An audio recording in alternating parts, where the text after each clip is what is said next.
Hi, everybody. My name is Jeff Stansler, and I am a faculty member at the University of Michigan School of Education.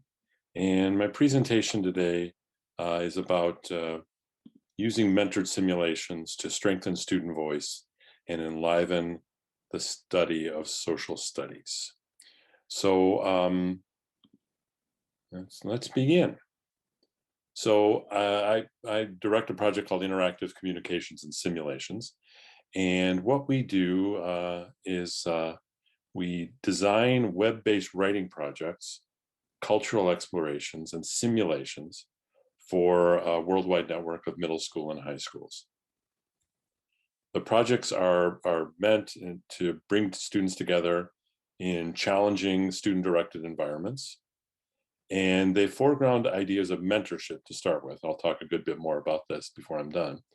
Where we have university students, graduates and undergraduates working with myself and other members of our faculty team, who are your embedded teaching assistants, helping to facilitate the project in question, working with the students, giving them ongoing feedback on their work, establishing learning relationships with them, and engaging, we hope, in the spirit of true reciprocal learning, where our college students hopefully have things to offer your younger students, but it goes both ways. And it's often the case that the college students are coming to me in our classes, what we call our mentor seminar classes, and talking about how they wish that they could say something as eloquently as their high school or even middle school charges. So I'm going to talk about two projects. One of them is a simulation focused on the geopolitics of the Middle East. We call it the Arab-Israeli conflict simulation. And one is a historical simulation in which we, or maybe more accurately, a trans-historical simulation, where the operating idea is bringing the wisdom of history to a modern day problem. And that's called Place Out of Time. And I'll talk in some detail about both of these. But first, I wanted to say a few words about why simulation, why we believe in it as a powerful teaching tool for teaching and learning. And I'll start with the value and importance of perspective taking. I suspect any of you who wind up viewing this recording, I suspect have probably either done as a teacher or maybe in your student days have participated in a simulation. One of the things that I feel is really important and valuable about the work is perspective taking, where one is pushed into taking on the role and the worldview and trying to see how things look to someone who may be in a very different situation from the one that they themselves are in their actual selves. So being able to kind of walk in the shoes of someone else and to get the experience of an empathic engagement with the situation of someone potentially in a very different circumstance. I talk about points of entry here, and what I mean by that is we like to think that, at least for some, certainly our experience has been in doing this for nearly 40 years, our experience has been that, a not insignificant portion of students who may not necessarily be the all-stars in terms of the traditional modes of doing work at school or the kinds of things that are most commonly assessed, may well emerge in this kind of context and have skills and attributes, qualities that they might not always get the opportunity to show in other contexts, to get to show them here. So, and I'll talk more about this, but there's a theatrical dimension, playing your character and really embracing the role. I talked about student directedness of the projects in the first slide, and I think that element of student ingenuity is really important. We try to give the students as much space as possible to guide their learning and to help shape how things unfold within the broader structure of the stimulation. So I think that at its best, our simulations can offer ways for a broad range of students to shine, and maybe some of those being students who aren't necessarily the ones who shine in other circumstances. We also like to talk about foregrounding the work of the historian, where, as you all know, historians are engaged with assembling evidence, evaluating it, piecing it together, seeking to tell stories, what we might call in a broad sense, original research. And the students involved in these projects are very much engaged in original research themselves as they learn about a character in almost every case, someone who either is living or did live, but then having to sort of think about how to apply their lived experience and beliefs and what they everything else they can learn about the character to situations that they've not that the person they're playing, the character they're playing, did not have to actually contend with themselves. So it in many respects we feel like it parallels the work of the historian and taps into some of the skills and ways of engaging with ideas that we hope will enliven the study of history. As part of the character play, I want to foreground the notion of the power of questions here. Um, we talk, in fact, I just did, about empathy and empathic approach, and I very much believe in that as something that's one of the potential worthwhile um, components of this experience. But having said that, I'm also well aware, even though this is very central to my professional work, that just because someone is playing Jackie Robinson in a historical simulation or portraying Vladimir Putin in the Arab-Israeli conflict simulation, no matter how diligent and dedicated they are, there's only so much they can do, and there are limits in terms of how much they can really appreciate the perspective of the actual person. But within that, uh, I believe quite strongly in the providing a setting and a compelling um, invitation for students to ask richer and better questions about their character. So, based on their original research, to think, so what would, in the historical simulation, what would my character, Jackie Robinson, think about a circumstance unfolding in 2020, like um, that he never encountered himself? But how can I draw upon my sense of who he is, who Jackie is, what he believed in, things he was passionate about, his principles, and then to make a similar kind of accounting of the issue at hand, and then to build bridges across to where I might imagine that if Jackie Robinson were to come back in 2021, what kinds of questions might he ask? What kinds of statements might he make? What would be important for him to say in terms of making a best possible decision about a matter? So it's a different kind of engagement, but like I was saying before, very much in the spirit of original research, where uh, forming good questions and better questions is really crucial. And you've got our mentors on site to help you with supporting that kind of work. And then finally, what I describe as an engaging imaginative space. My belief, and part of why I talk about the reciprocal learning, uh, the spirit of reciprocal learning, feeding these projects, is that, as one example, it's often the case that uh, by the time I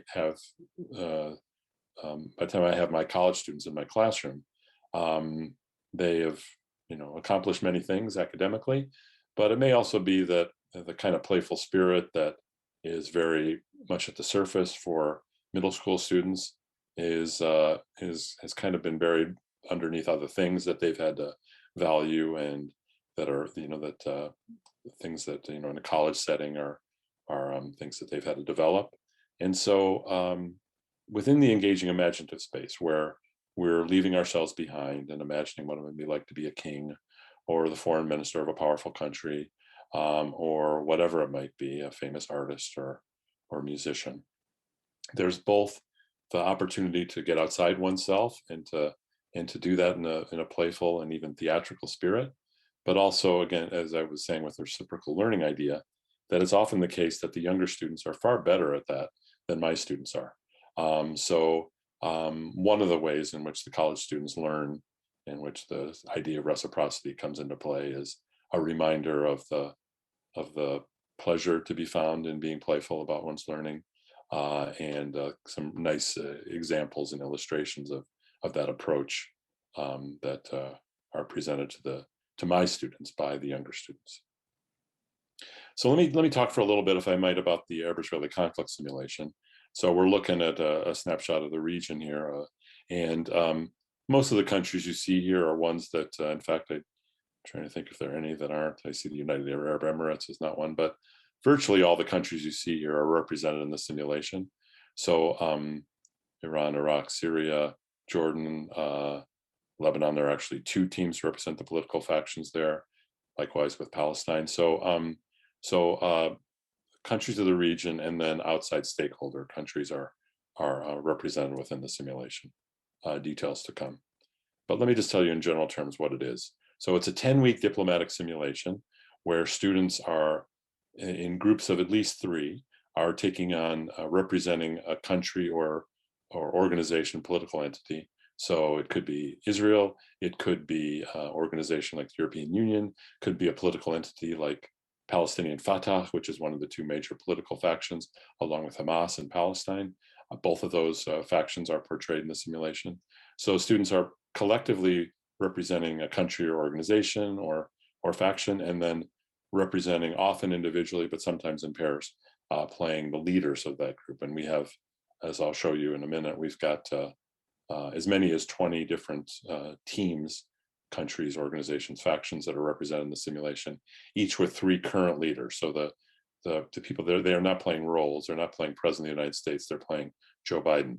To try to get inside as best they can, the experience of that individual, and hopefully to see things a little more through the perspective of their character as things evolve. So taking on different perspective is important. At the core of the simulation is students determining and then seeking goals for their country and even for themselves as individuals. So as I mentioned before, a lot of room for student direction. Original research is really key here. We provide a good amount of resources to help students along the way, but ultimately they're having to learn about whatever political leader they're playing in the Arab-Israeli simulation. And the original research part comes in when they're having to encounter things that their character either hasn't encountered, or it may be just too difficult too esoteric to find out the specifics of a very particular kind of circumstance and where their character felt about it. So they're having to do, again, some of the intellectual work of a historian to imagine that, to think with their country colleagues about what their country stand would be and how their individual stance maps onto that, or doesn't in some cases. And finally, an engaged audience. This is both peers and the college student mentors, so that the students, the work that they're doing is being done for an audience. Part of the simulation, as you might guess, has to do with certain kinds of public communications and thinking about the audience to whom they're speaking and how they're seeking to reach out to that audience. So definitely this is part of the draw here, is that they're working with an audience, and with an audience largely of peers, but not entirely. So here's just a little more detail about just some examples of the country teams and the leaders that students would represent. And then depending on the term, we have anywhere from 1 to as many as 6 simultaneous worlds that are underway. So you just see this example where in the red game, the University School of Nashville is playing the United States, whereas Dublin Jerome is playing France, and Kaufman playing Jordan. In any given game, the diplomats may well be in very different locations and have different students. The line below here where it says Denise NSA01, this refers to the university students who are the ones who I work with directly, whose coursework, the course they take with me, is built around facilitating the simulation. So how does the simulation go? Students start with, as I alluded to, forming their strategic goals, and thinking about what their nation's or organization's interests are. And that statement of their strategic goals becomes the first things that they post, in this case for their national security advisor to review. It also moves through private communication. Once the goals are set, the diplomats are engaged in trying to realize some of the goals that they have laid out in our simulated world. One of the tools they use is private communication, and I'll give you a little more of a glimpse about that. But every actor in the simulation has a matrix of other actors that they can interact with. So President Biden will be interacting with heads of state of all the countries with whom the United States has diplomatic relations. So would be talking to Putin, would be talking to Macron of France, would be talking to Netanyahu of Israel, would not be talking to Ismail Haniyeh of Hamas, would not be talking to Hassan Nasrallah of Hezbollah. The diplomats also use the media, and we refer to this as issuing press releases. So these are statements that each team crafts, which may outline their point of view about something, which may point a finger at some bad actor in their estimation, which may describe a reaction to an event, etc., to try to make their case in the world. This is, again, one of the tools they're using to try to realize their goals that they've laid out at the beginning. And then responding to events as they unfold.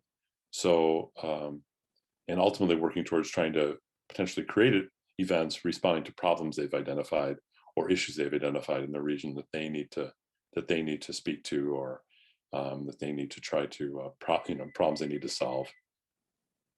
So what's in it for my students? So engaged research for sure. Where this simulation sinks and swims on the students kind of being intrigued by the possibility and engaging with the possibility of representing their country and character well, and leveraging the resources we make available, and certainly going beyond it if they're so motivated and if you're so inclined. But purposeful research and purposeful writing as they seek to make the case for, I mentioned the press release, there are a number of things that they're writing over the course of the simulation as they try to persuade other nations to support them, persuade other nations that a given third party is their motivations are not benign, that in different ways trying to use words and use ideas, written ideas, to help them move towards the goals that they seek.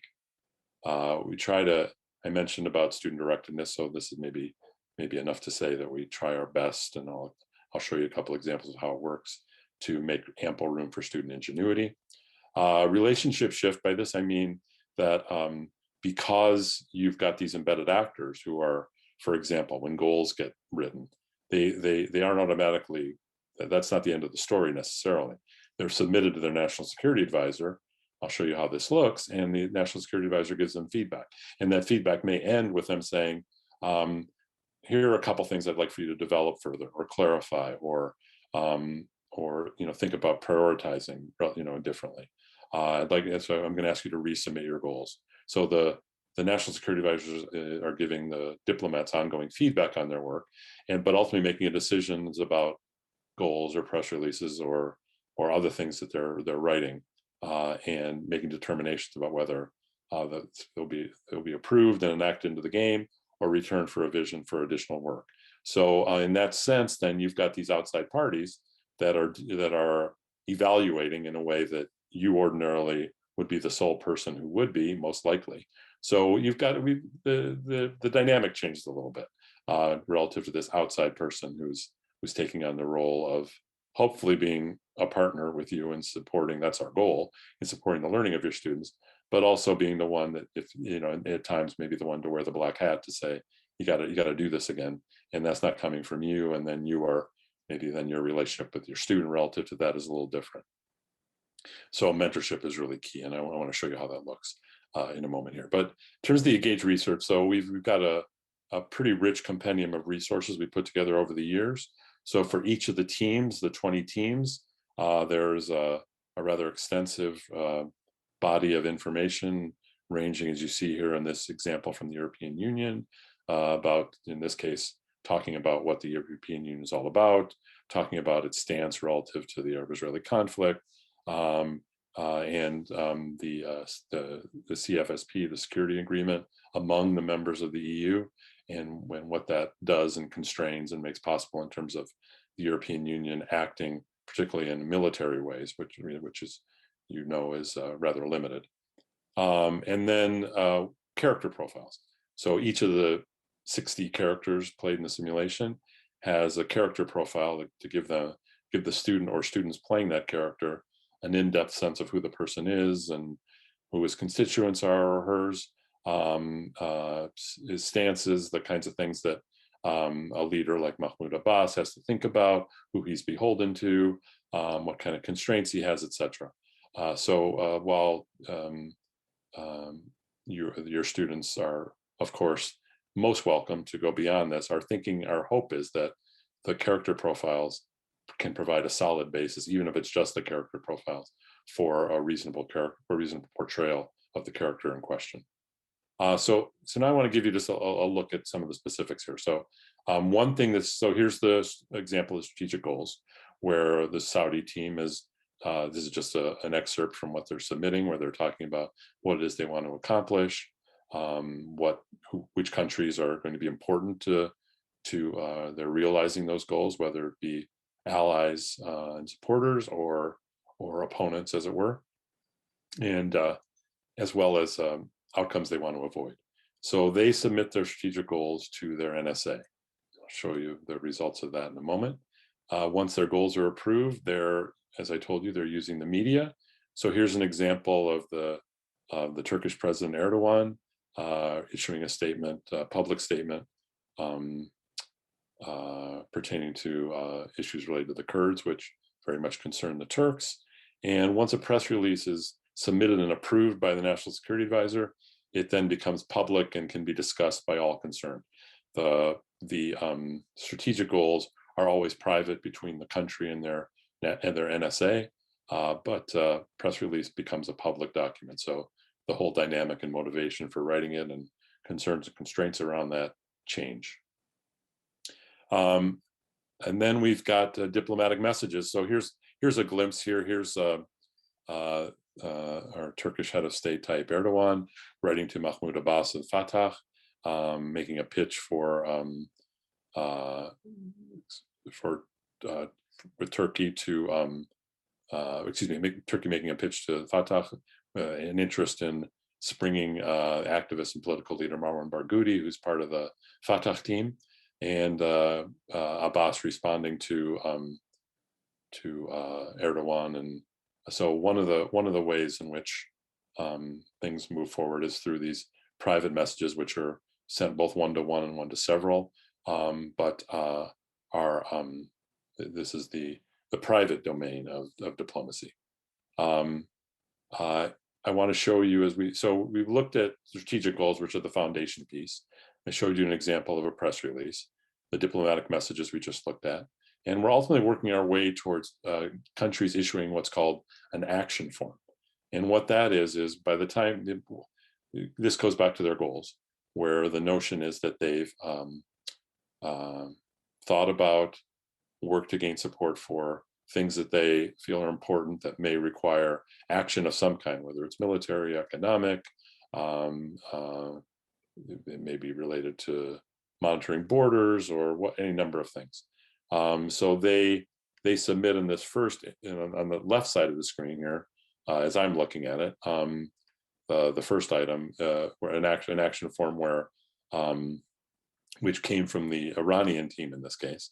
And they were concerned that France was, at this time, this is a few years back, but it's a good example, so I want to show it to you, that they were concerned that France was publicly criticizing Iran around its nuclear policy, and that France had been threatening to take unilateral action if Iran didn't act. And so that action form was ultimately approved by the college students who, in addition to some of them working one-on-one with individual teams, there's also one of the students who takes on the role of the game mentor, who is the storyteller, who kind of works with the big picture of things. And it's the game mentor. She fields the action forms as they come in. And so working in concert with her NSAs, they make a decision where in a case like this, they decide they're going to approve the action form. They're going to, and that then gives them the space to pick up on any part of what was mentioned in the action form. The diplomats who are submitting an action form are asked to identify a problem and then to outline, you don't see all of them here, but to outline 4 possible responses, including doing nothing. It may well be that even if you see a problem, that you may be better served by being prudent and waiting and not necessarily taking an action that could be risky. So in this case, the Iranians felt strongly enough that they proposed an action and including the possibility of assassinating the then French head of state. A dramatic action, to be sure, plausible, probably on the outer edge of any kind of plausibility, but sometimes we take those kinds of, less plausible actions, and those can often be the most resonant in terms of the learning experience of the students. So here's a case where, as the Iranians were kind of throwing around the idea of assassinating the head of state, here we've got an attempted assassination that goes very badly and puts the Iranians in a very difficult spot. All right, so I want to sort of now concretely show you, give you a little glimpse of what the mentors do. I mentioned about them being advisors. They are a responsive, engaged audience. They are very much, if I'm doing my job at all well, they are coming at the work in part with an effort to honor the initiatives and ideas of the students. We recognize that in taking on this simulation, hopefully it's well worth it, but still it's a challenging task to take on. And we want to recognize that even as my students try to emulate, accomplished professionals like yourselves by offering a combination of encouragement and praise where warranted, but also pushing back and talking with the leaders and telling them that they, for their own sake, they need to develop these ideas more fully, etc. So honoring ideas, as you know, isn't just offering praise. The notion of being seen, the students being seen, is really important, and a range of opportunities to be able to engage around thinking and writing and strategy. So come back to our press release from the Turkish head of state, and here now the National Security Advisor responding and offering some feedback on the work, some praise for the idea and for the considerations involved, raising a couple of questions for Mr. Erdogan to think about. In this case, wanting Erdogan to take us, to review and with the NSA's comments in mind and resubmit the press release. So this is not uncommon kind of dynamic where between NSAs and their leaders, where the college students are, as I mentioned, are kind of your embedded teaching assistants working with the diplomats on their writing and how their strategic thinking, etc. So I just want to give you a quick glimpse. This is a student who, at the end of the term, who played one of the leaders of the Iranian team. And when I went to visit the school and to do a little recording with presentations like this in mind, I asked the students to help me think about moments just like these. What should I say to teachers who might be considering doing the simulation with their students? So let's take a look at what Ashley had to say here. Oops.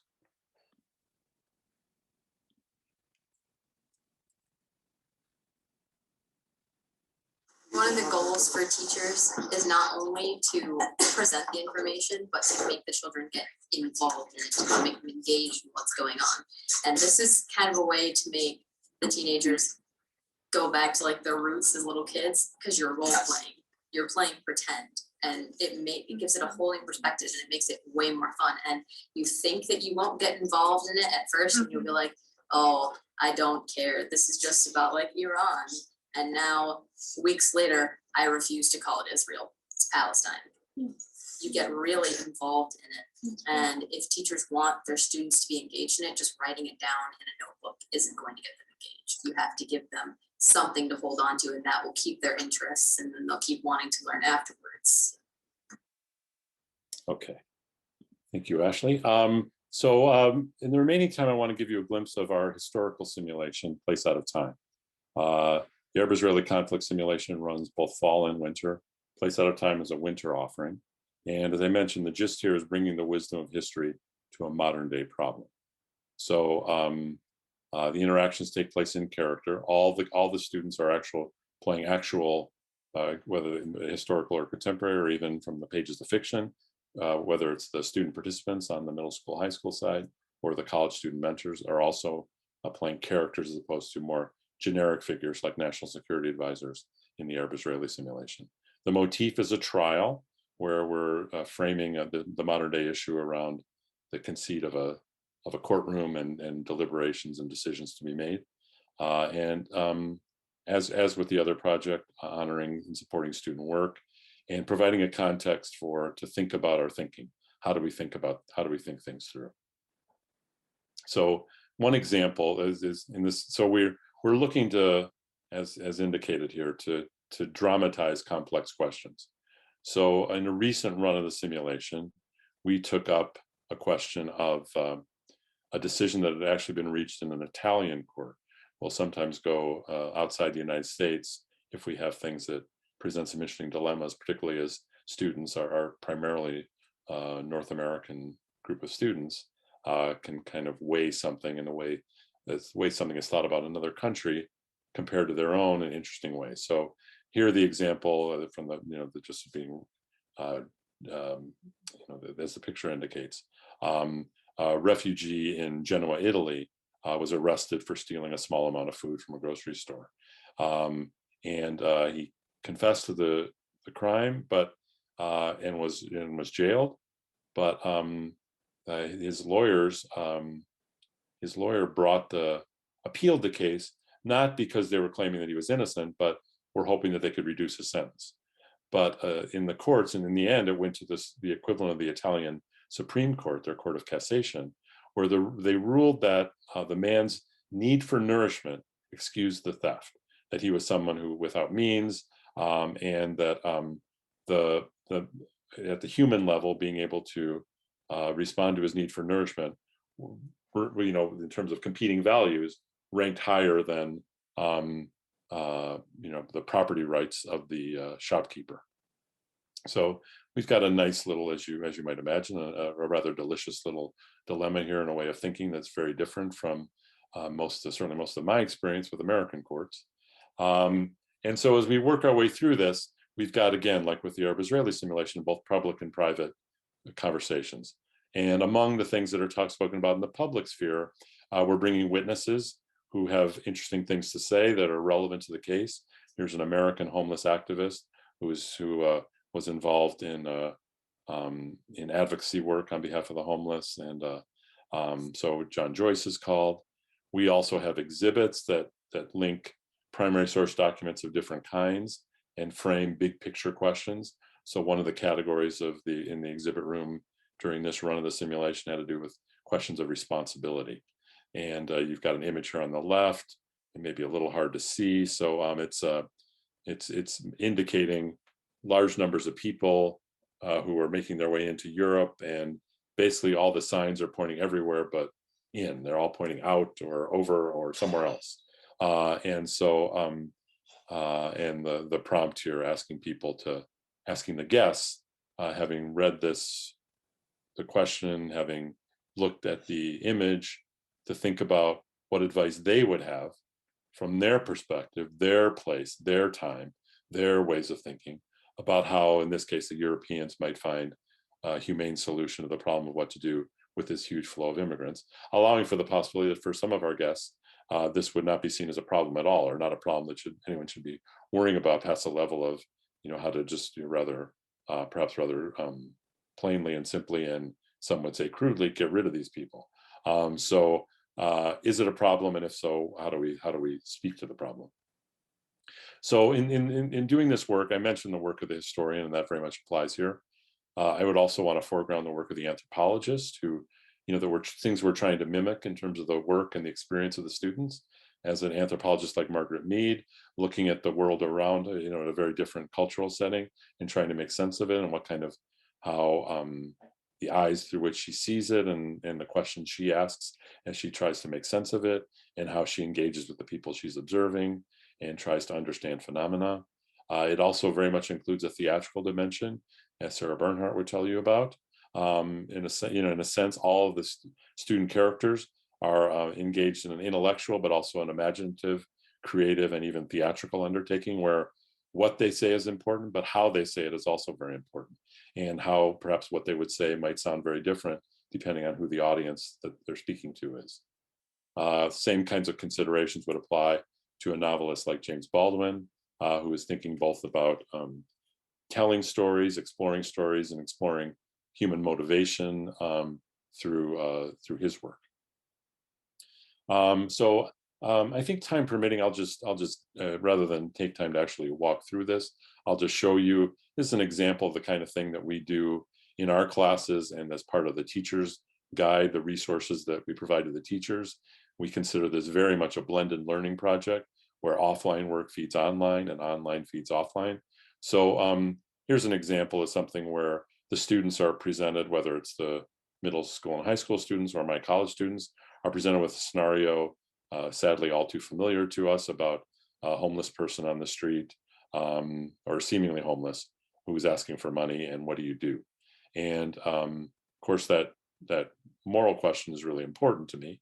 But for our purposes, in terms of this kind of activity, equally important is what kind of questions arise for you as you think about that.